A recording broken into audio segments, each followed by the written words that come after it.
Le monde serait frappé par surprise. Le système de communication connecté à la flottille de sous-marins américains de classe Ohio serait le premier à recevoir l'ordre. En patrouille dans les profondeurs des océans Atlantique et Pacifique, ils sont indétectables.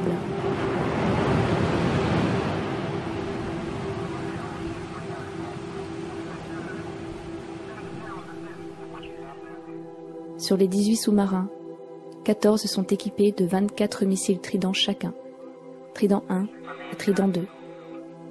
Les 4 autres sont armés de 154 missiles de croisière Tomahawk, pouvant être équipés d'une ogive nucléaire.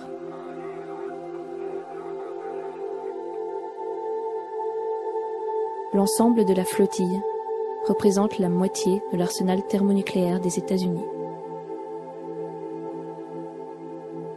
Un seul missile Trident 2 peut contenir jusqu'à 8 ogives nucléaires, embarquées sur un engin à multiples têtes nucléaires indépendantes, appelé MIRV. Une seule ogive W88 libère l'équivalent de 475 tonnes de TNT. Dans le cas d'un déploiement total, les États-Unis ont la capacité de lancer environ 400 missiles, équipés de 6 à 8 ogives chacun.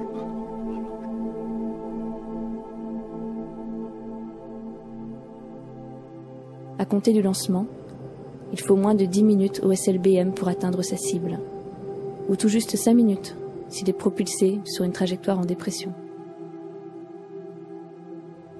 Cela ne laisse que peu de temps pour réagir.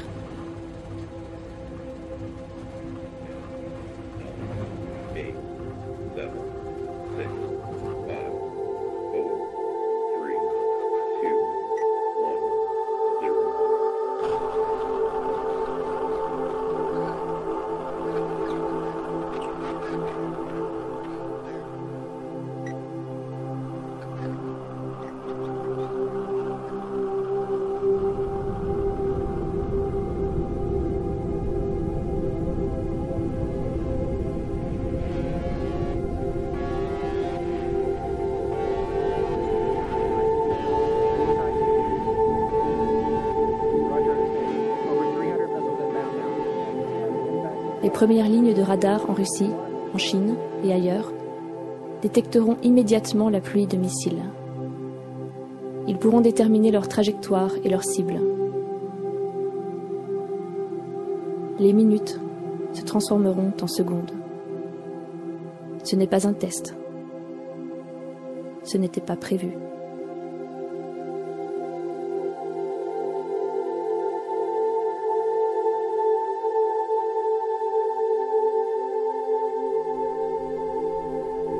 Les systèmes de contrôle et de commande de l'arsenal nucléaire russe, établis sous l'ère soviétique, ne laissent que peu de temps pour écarter ou pour retarder une riposte totale.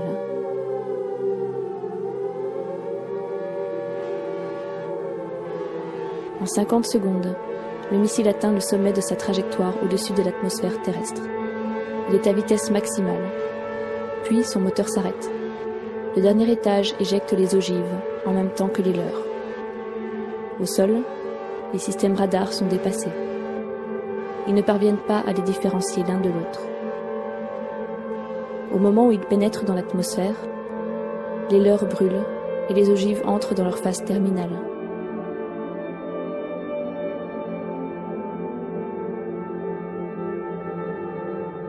Il leur faudra moins de 180 secondes pour atteindre le sol.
That goes off in full in the first shot.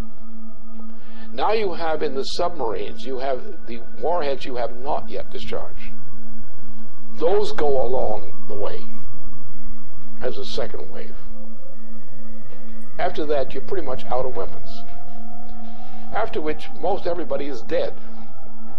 Most logistical systems are dead, non-functional. You have a situation where the effect of this kind of firing creates a continuing effect which may go for several years. Now, instead of having one bomb, which is really it's a nuclear super bomb with thermonuclear implications. Now, imagine you have the same kind of thing, or less, and you have not one big bomb. You have a whole barrage of such things. The exchange involves Russia. It involves China, which has a very significant thermonuclear arsenal. It implicitly involves India. It involves the United States. It involves the extermination, virtually, of Western Europe.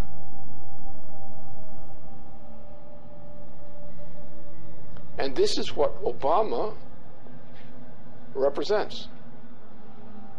It's what he's intended.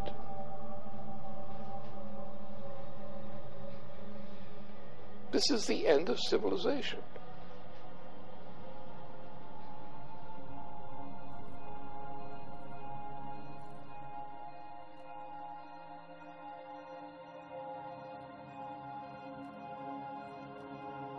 The flash was unimaginably bright.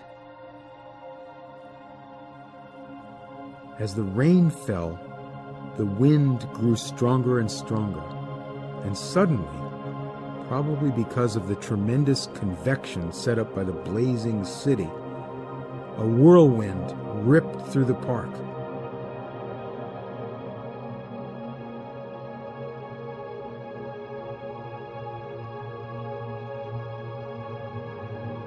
They all felt terribly thirsty, and they drank from the river. At once they were nauseated and began vomiting, and they retched the whole day. Others were also nauseated, probably because of the strong odor of ionization and electric smell given off by the bomb's fission. It was very crowded, and to distinguish the living from the dead was not easy, for most of the people lay still with their eyes open. You reached down and took a woman by the hands, but her skin slipped off in huge glove-like pieces. Those who had their faces upturned when the bomb went off, they were all in exactly the same nightmarish state. Their faces were wholly burned. Their eye sockets were hollow. The fluid from their melted eyes had run down their cheeks. Their mouths were mere swollen, pus-covered wounds, which they could not bear to stretch enough to admit the spout of a teapot.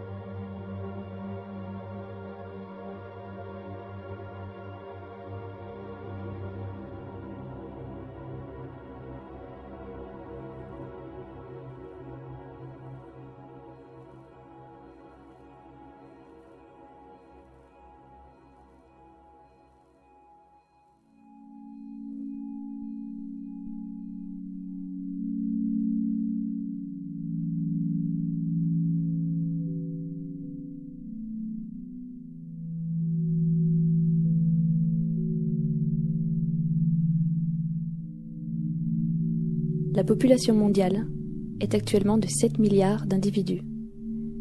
L'arsenal nucléaire global représente approximativement 5000 mégatonnes.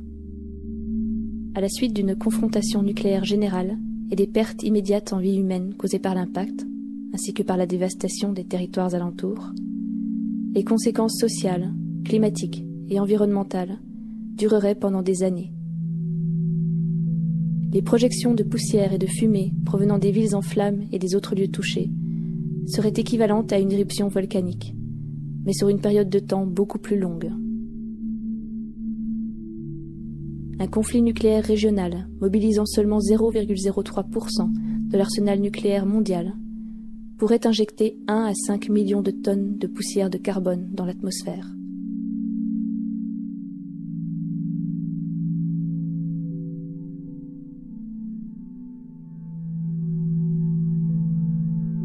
Une attaque au printemps ou en été, ou une attaque dans la région subtropicale, provoquerait inévitablement le réchauffement rapide des injections de fumée qui absorberaient les ondes radioactives courtes et s'élèveraient.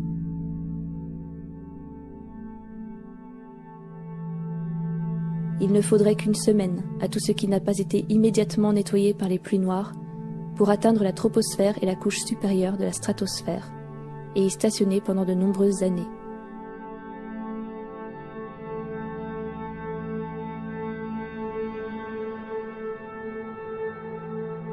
Les nuages de fumée et l'absorption des particules résiduelles entraîneraient une baisse générale des températures à la surface du globe, alors qu'un conflit nucléaire régional pourrait faire chuter la température globale de 2 degrés Celsius. Une confrontation nucléaire à grande échelle la ferait chuter de 7 degrés, ou plus. Au milieu du dernier âge glaciaire, il y a 18 000 ans, la température était de 5 degrés inférieure à la nôtre.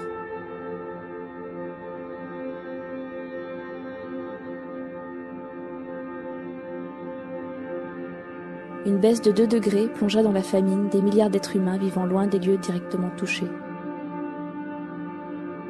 Les saisons pour les cultures agricoles seraient réduites de 3 semaines, anéantissant les récoltes. Un changement de 5 degrés suffirait pour réduire à néant toute l'agriculture canadienne. Si les réserves mondiales de céréales n'étaient pas détruites par l'échange initial, elles ne dureraient de toute façon que 71 jours. Et il faudrait compter avec la destruction partielle ou totale des moyens de transport.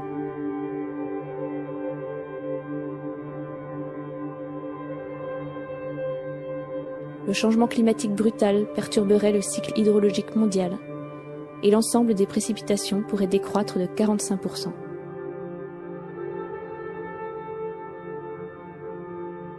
Le niveau de radiation totale pourrait s'élever à la moitié de la dose mortelle pour l'homme, même dans les régions les plus reculées par rapport aux latitudes du conflit.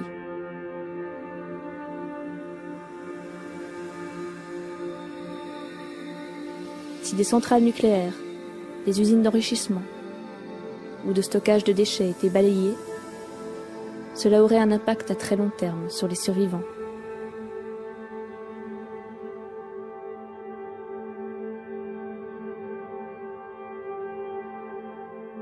Il ne s'agit là que d'une projection linéaire des conséquences d'une guerre nucléaire.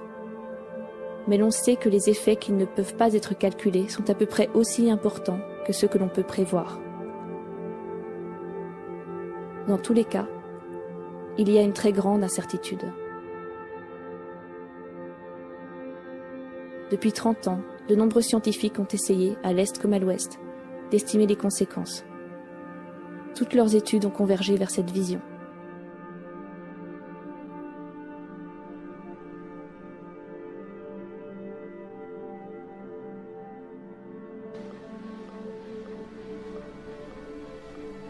This is a full-scale commitment to an attack on the entire Eurasian continent, especially the Asian side. And it's a military operation with a full panoply of every kind of weapon for general, essentially a nuclear warfare capability, with all components, submarines, various kinds of ships, a vast accumulation of U.S. troops in that whole region, with auxiliary side in.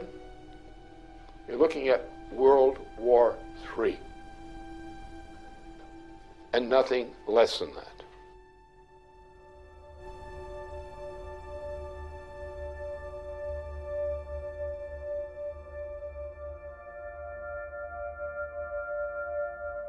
À la fin de l'année 2011, le président Barack Obama inaugurait le siècle pacifique, ou pivot pacifique, visant à étendre la présence militaire américaine sur les théâtres d'opérations navales des océans Pacifique et Indien.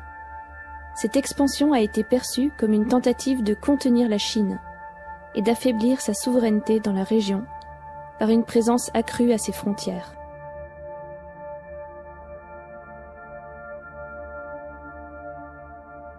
Le rééquilibrage d'Obama vers le Pacifique implique des plans dont la mise en œuvre est prévue au cours des prochaines années pour établir à Singapour 4 frégates de combat en zone littorale, offrir aux États-Unis un meilleur accès à la base navale australienne de Perth et porter à 2500 le nombre de soldats stationnant à Darwin. Des plans existent également pour porter à 28 500 le nombre de soldats en Corée du Sud, renforcer les troupes sur l'île de Guam, dans les Philippines, au Japon, et pour maintenir le déploiement actif de ces porte-avions.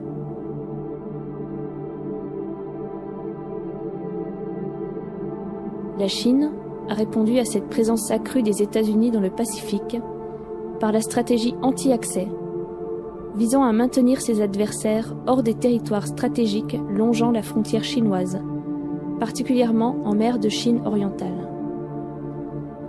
De plus, la stratégie pacifique des États-Unis prévoit également la mise en place d'un bouclier antimissile en Corée du Sud, au Japon et en Australie, faisant face à l'Asie et au Moyen-Orient. En réponse à ce qui est vu comme une course à l'armement, la presse chinoise a indiqué qu'afin d'assurer sa sécurité, la Chine allait accroître son arsenal nucléaire et développer des sous-marins d'attaque nucléaire équipés de missiles balistiques capables de détruire les systèmes de boucliers antimissiles américains.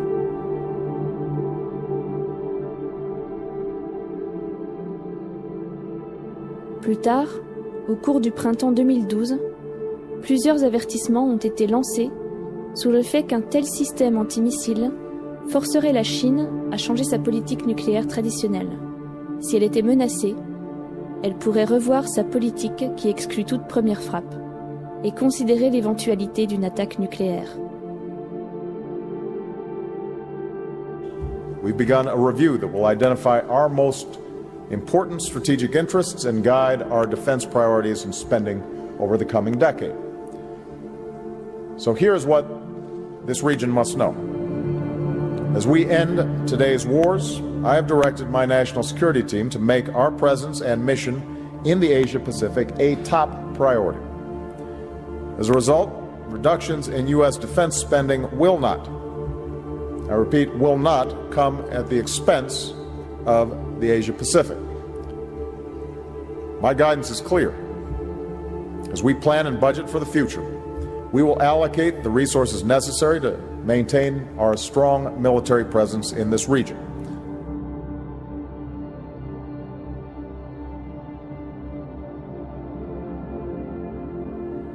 Depuis son investiture en 2009, l'administration Obama a accéléré la mise en place du bouclier antimissile en Europe, malgré la proposition russe de développer conjointement un système équivalent. En mai 2012, l'OTAN a déclaré que la phase 1 du bouclier était opérationnelle.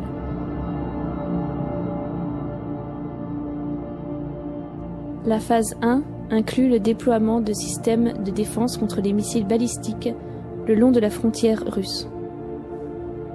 Les États-Unis ont également déployé un radar antimissile en Turquie. En mars 2011, un navire Aegis destiné à la défense antimissile a été envoyé en mer Méditerranée. Il s'y trouve toujours. Un accord a été conclu avec la Roumanie pour accueillir un site américain équipé d'intercepteurs de missiles. D'autres accords ont été conclus avec la Pologne pour y ouvrir un site similaire. L'Espagne a autorisé les Américains à déployer dans la base navale de Rota 4 de leurs destroyers Aegis, équipés de systèmes antimissiles et de missiles Tomahawk, capables de lancer des ogives nucléaires.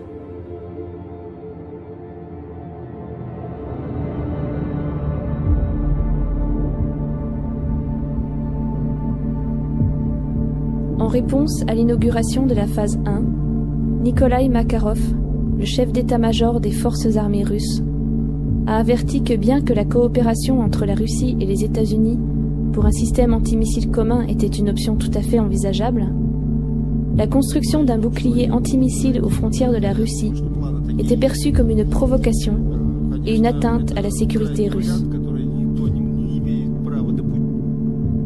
Les militaires envisageraient donc l'option d'une frappe préventive contre les sites américains, avec des missiles tactiques Iskander lancés depuis Kaliningrad, d'une portée allant jusqu'à 400 km et pouvant être équipés de têtes nucléaires. Размещение новых ударных вооружений на юге и северо-западе России.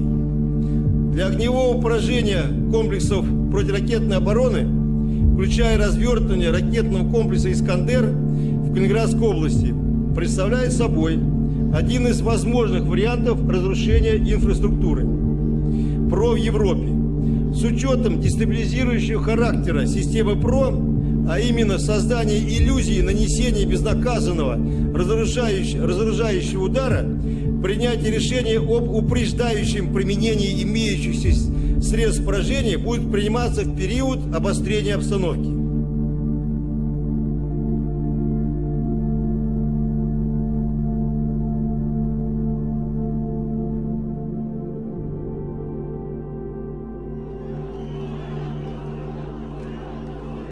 Au début du mois de février 2012, en refusant de soutenir la résolution 1973 de l'ONU sur la Syrie, la Russie et la Chine ont indiqué la ligne rouge à ne pas dépasser dans ce pays et implicitement en Iran. Elles ne toléreront plus d'opérations visant à des changements de régime ou des interventions bafouant l'engagement des Nations Unies à défendre la souveraineté des pays et réagiront par l'emploi de la force si nécessaire.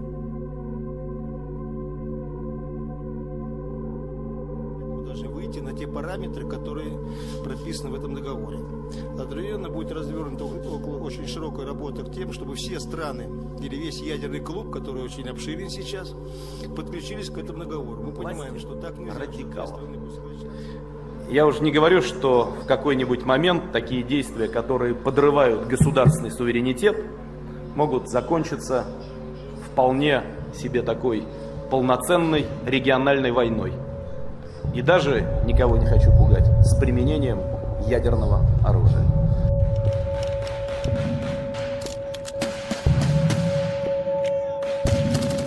Lors de son discours devant la 18e Assemblée des Nations Unies, le président John Kennedy avait averti que même les petites guerres sont dangereuses dans un monde nucléaire. Pour l'instant, l'éventualité d'un conflit mondial a été contenue grâce à l'intervention ferme et préventive des chefs d'état-major américains et des dirigeants politiques et militaires russes. Parallèlement, la dégradation de la situation économique dans la région transatlantique nous conduit vers un effondrement imminent, tandis que la zone eurasiatique bénéficie d'une relative prospérité.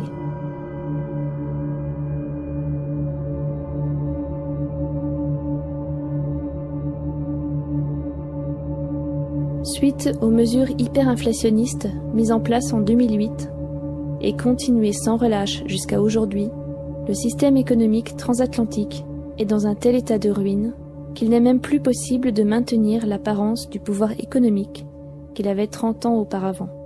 Plus personne ne croit en l'illusion du redressement. De la même façon, l'OTAN n'a plus le pouvoir militaire qu'elle avait pendant la guerre froide.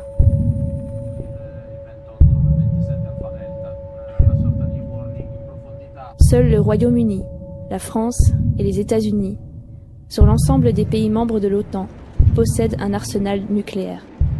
On estime que la France possède un stock de 300 ogives,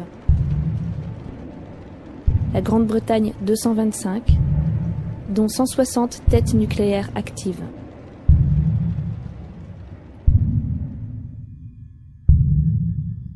Ce sont ces trois pays, la Grande-Bretagne, la France et les États-Unis, qui, après avoir collaboré pour éliminer le chef d'État libyen, se montrent les plus déterminés à mettre fin au régime de Bachar el-Assad. quitte à franchir la ligne rouge tracée par la Russie. Cet enthousiasme des Occidentaux se traduit ouvertement par l'armement de groupes terroristes en Syrie. Ils revendiquent le droit d'appliquer les politiques d'intervention humanitaire défendues par le véritable architecte de la guerre en Irak, Tony Blair. Aux États-Unis, Obama est personnellement engagé dans une intense campagne de propagande visant à justifier une intervention militaire en Syrie et au-delà. A red line for us is we start seeing a whole bunch of chemical weapons moving around or being utilized. That would change my calculus. That would change my equation. Une telle attaque forcerait immédiatement les grandes puissances que sont la Russie et la Chine à intervenir. Inévitablement, les États-Unis utiliseraient les meilleurs atouts de leur arsenal nucléaire.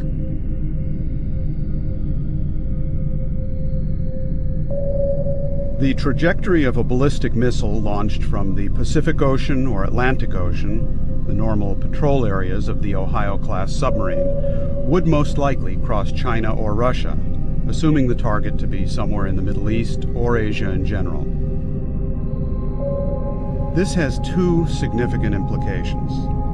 First, the U.S. would have to inform Russia or China of its intentions prior to initiating a strike from a submarine, if either of those two nations was not the intended target, which blunts the effectiveness of the strike. Second, the launch acts as a datum for the submarine itself. If the launch platform is also carrying nuclear weapons, the effect of launching a missile makes the entire submarine and its nuclear payload more vulnerable. Assuming that other nations have been informed of an intention to launch a strike from a ballistic missile submarine, this may afford a nation an opportunity to actually destroy the submarine. For these two reasons, it is unlikely that any U.S. president will execute a non-nuclear strike from an Ohio-class submarine on strategic deterrent patrol.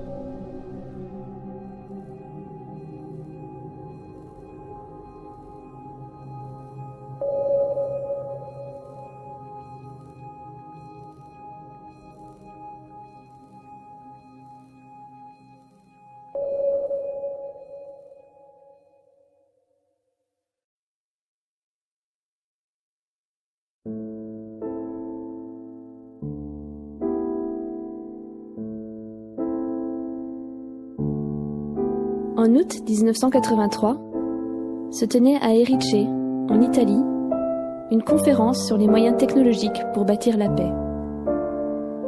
Son président, Antonino Tchiki, y a montré quelles seraient, pour l'humanité et pour la planète dans son ensemble, les conséquences de l'entrée en scène d'une personnalité assez folle pour provoquer une confrontation thermonucléaire mondiale.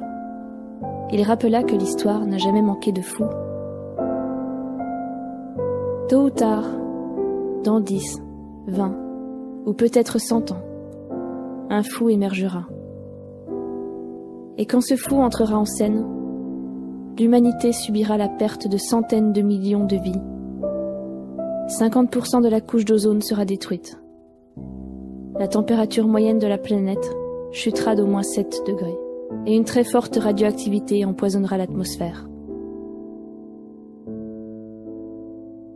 Des montagnes de cendres recouvriront les vastes trésors accumulés à travers le monde par des siècles de travail et d'intelligence.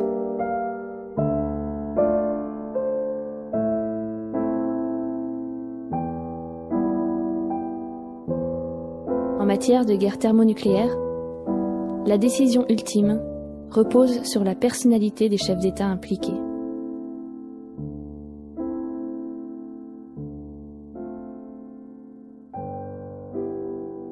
Le choix des Américains d'être dirigés par Dwight Eisenhower a permis, grâce à sa gestion de la crise de Suez, d'éloigner la menace d'une escalade inévitable vers la guerre nucléaire.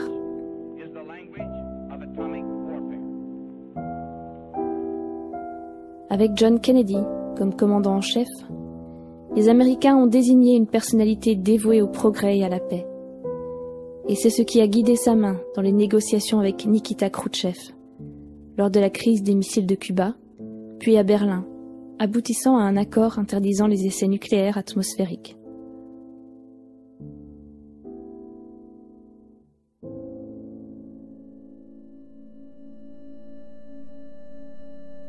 Aujourd'hui, les Américains ont choisi Barack Obama, qui dès le début de sa présidence mettait déjà en mouvement les instruments susceptibles de déclencher un holocauste nucléaire mondial.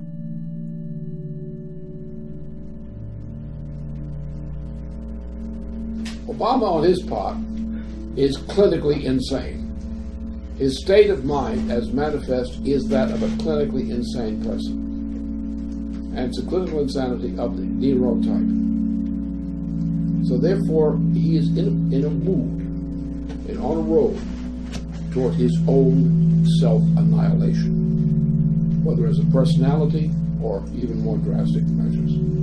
That is coming. This man is a type who's capable of suicide. This may be the first clear suicide case in the U.S. presidency. He's in the direction of getting there. Whether he actually gets there, the fact remains he's now developing rapidly in that direction.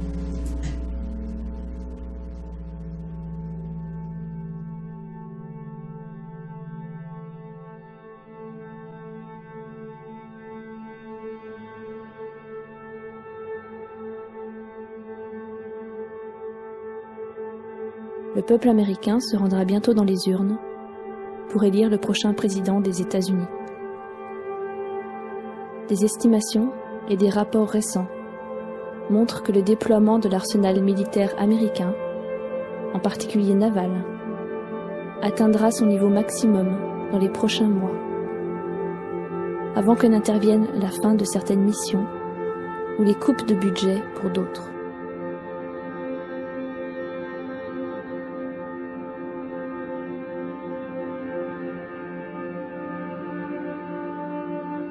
Si une attaque devait être lancée, ce serait maintenant, dans les prochains mois.